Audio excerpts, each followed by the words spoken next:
Bonjour tout le monde, j'espère que vous allez bien. Aujourd'hui, je vous propose un délicieux tagine de veau aux pruneaux et aux amandes. Chose est sûre, il y a plusieurs façons de faire ce tagine. Le résultat est toujours le même, puisqu'on obtient un succulent tagine avec une sauce mielleuse, parfumée à la cannelle, et on apprécie le croquant de l'amande et le moelleux du pruneau. Je vous laisse découvrir la préparation. Avant toute chose, je tiens à vous avouer que ma manière préférée est celle héritée de ma grand-mère, c'est toujours mariner de la viande avant chaque cuisson. Cela nous permettra d'avoir de la viande bien marinée et un bon tagine bien réussi. C'est ce petit détail-là qui fait la différence des choses. D'abord, je vais mariner ma viande. Ici, j'ai 500 g de jarret de veau. Il faut toujours compter 100 g par personne. Dans un bol, je mets 25 g de beurre, une cuillère à café de chaque curcuma, poivre, gingembre, sel,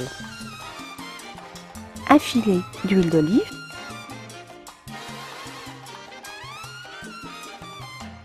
ajoutez aussi quelques filaments de safran en les frottant bien avec les doigts.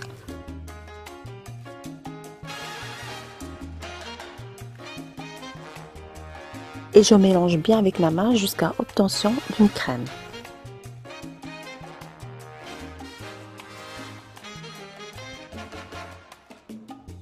Et là, je fais mariner mes jarrets de veau de beurre et les épices bien comme il faut et les laisser reposer minimum 5 minutes.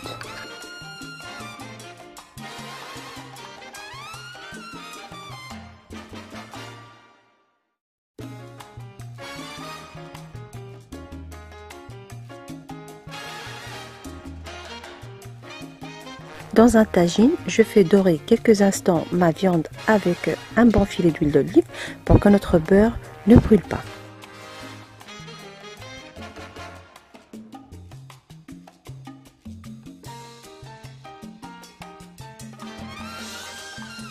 Ici, je rajoute 10 centilitres d'eau pour récupérer le restant du beurre et les épices, les rajouter par la suite à ma viande et laisser mijoter minimum 15 minutes.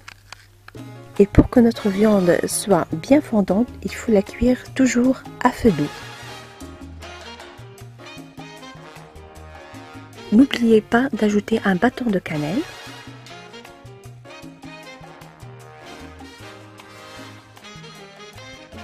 Après 15 minutes, j'ajoute un oignon de taille grande émincé et une gousse d'ail bien ciselée. Et je laisse cuire mon tagine tout doucement pendant 1 heure, toujours à feu doux. À ce stade-là, j'ajoute encore 15 centilitres d'eau. Et là, je passe à la cuisson de mes 250 g de pruneaux. Personnellement, je préfère les cuire à la vapeur de mon tagine pour que les goûts s'imprègnent bien. Et je les laisse cuire pendant 20 minutes.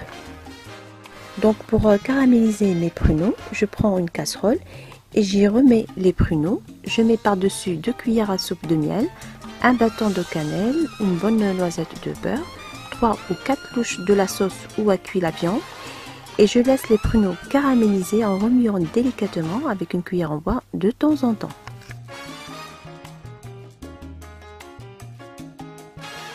En général, cette étape prend 15 minutes, toujours à feu doux.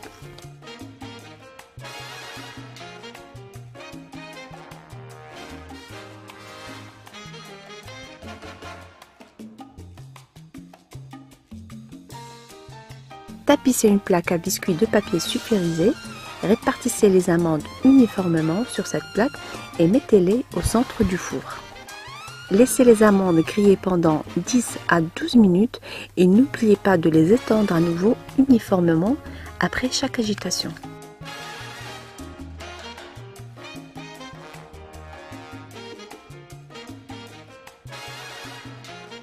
Voilà donc la présentation finale de mon plat. Il faut toujours le servir chaud. La viande d'abord, puis la sauce et les pruneaux disposés. Ajoutez les amandes grillées. Et si vous avez des grains de sésame, n'oubliez pas de les parsemer sur les pruneaux. Malheureusement, j'ai oublié de les acheter à la dernière minute. Voilà, donc j'espère que la recette d'aujourd'hui vous a plu. Si vous voulez plus de recettes, n'oubliez pas de me rejoindre sur mon propre site www.tastygourmandise.com et sur ma page officielle Cuisine Tasty Gourmandise. Je n'ai qu'à vous souhaiter bon appétit et à très bientôt, j'espère.